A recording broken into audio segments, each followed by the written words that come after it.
again. This is a cow, and I'm going to show you how to draw a Generation 1 Optimus Prime. But before that, we need to look at take a quick crash course on perspective. Just 1 point perspective. Say we got a square or something. We turn the cube, we pick a vanishing point, doesn't matter where it is. Let's say it's right here. That'll be our vanishing point. All the angles on this cube are going to converge that vanishing point. Straight as I can line. And draw a line off here, erase the excess. We've got a cube. Now we could also do it a different direction. We pick a vanishing point in a different spot. So you pick one down here, and this is the vanishing point. We have all the edges converge to that point. Again, we've got a cube. Erase the excess. We've got something that looks pretty good as far as cubes and stuff are concerned. Crash course, we're good. We're going to need that. We'll come back to it in a minute. But now for the main event, on to drawing Optimus Prime. Not unlike drawing a human head. Unlike drawing a human head, instead of drawing an oval, you're going to start off with a circle.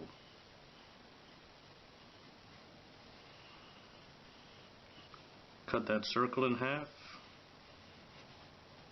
then into quarters. And to know where the eyes are placed, there's another technique that comes in. It's divided into eighths.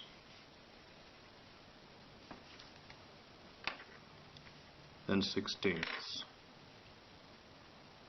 Between these two lines I draw a line. I'm trying to use different colors to let you kind of know what's going on with this.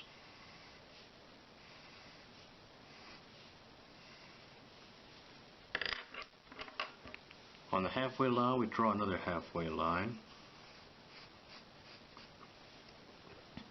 And let's do a halfway line above the halfway line.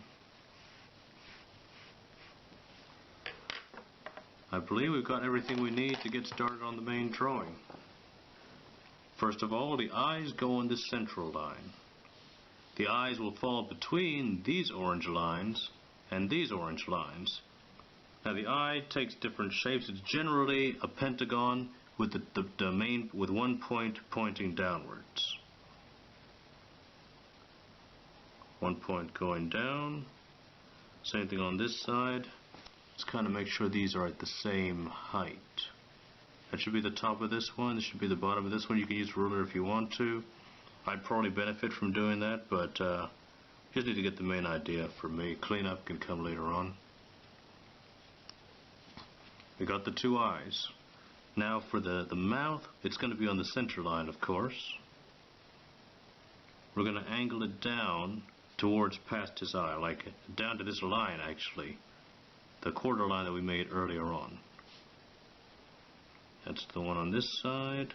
That's the one on that side. Let's stretch out this line across the top of his eye. We're taking a slight under view. I mean, it's like a front view, but that giant eyebrow thing he's got kind of comes under as well. From the top of his eye to his mouth, let's draw a line very lightly, because that's not the main line we're going to use. Now from down here on the orange line to that center line up here, orange to blue. Now we take this midpoint, draw that in, and there'll be a line connecting the top and bottom of his line. Now you see this triangle here? That's not actually something that we need. And down here, so really what we're looking at is, this is the main nose. We could see the left side and the right side of it. Under the eye, we're going to do another, in fact, let me put another line in here so that there's no confusion. Between here and here, here and here, I'm going to make a line and draw it all the way across. Now from the bottom of the eye to the orange line, and then straight down will be this line. Orange line and straight down. Now from this top line like between his eye and the outside of his head. Going to make a zigzag to the outside line, then back in. Same thing here, between these two lines we made, zigzag to the outside, then back in. Now this is where a good vanishing point is going to come in, just what we were talking about earlier. You don't want a vanishing point too close. Let's put one, let's say down here. You go further, it's going to be fine. Just don't make one too close. Now to this vanishing point, I want to draw a line to his mouth on this side and to this side. Now that I've got that guide, I'm going to make a curve here right under his chin. And I'm going to use this line I made with the vanishing point to mark off his mouth. We just see a bit of the bottom part. Now we're going to need to use this vanishing point again to get the bottom part of his visor, eyebrowish spot. So let's take this line, meet up here, same thing on this side, meet up there. We use that guide, and we're good. Now we want to assume there's one up here as well. We want to get a top one and angle that one as well down to both spots.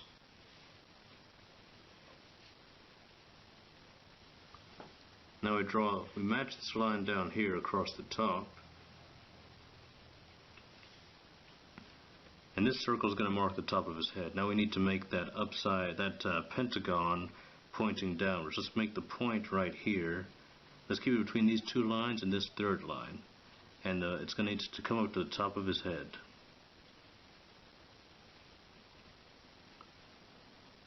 I'll draw the interior line just like line it up with the previous one. For the lines down this, everyone does it differently. I'd say do one in the middle, do one above the middle, below the middle one, then one in between every one that you just made. More perspective work as we come to these cheek things. Draw a rectangle here, same level, make a rectangle on the other side. And those rectangles have got to meet at this vanishing point. So let's let them meet. His neck is going to be here, so it's not going to go through his neck. So about above his neck, we're going to cut these off. Cut it off on here, cut it off on there, and angle it up to the other vanishing point. And the rest of these are going to be in shadow. Angle this up to that vanishing point, is going to stay in shadow.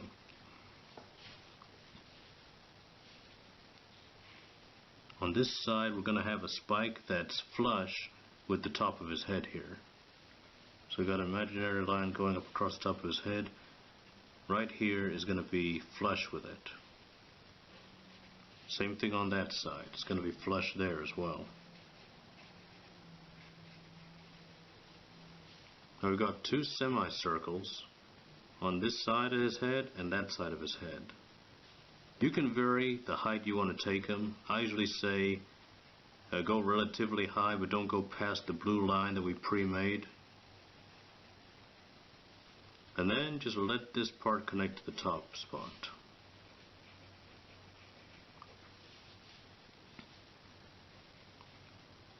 Now for the antennas, which I guess what they would be called, we want to go a little bit higher, about up to here. Like make this, we'll count this as one from down here to here, double that, we're going to get about the antenna height. Pick a spot, bring it down to the cheek metal plate thing, and do the illusion of that circle kind of around. You should be able to see it a little bit from that angle. Do the same thing to this side.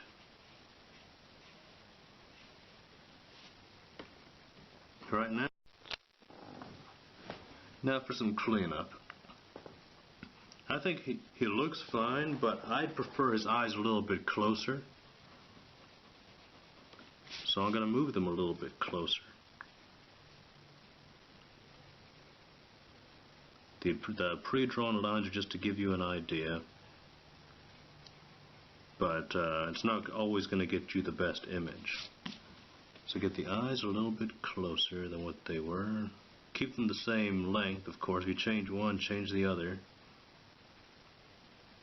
Unless one is wrong, and by changing the other one, you're fixing them. So in that case, it would be fine. I'm going to bring this cheek in a little bit since I brought the eyes in.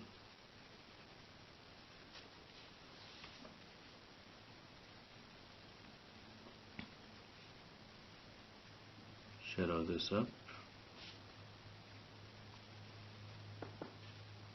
And I'm going to bring the mouth in a little bit. Still lined up with the vanishing point. And now I've created a tangent. A tangent is when two lines that are not related touch up.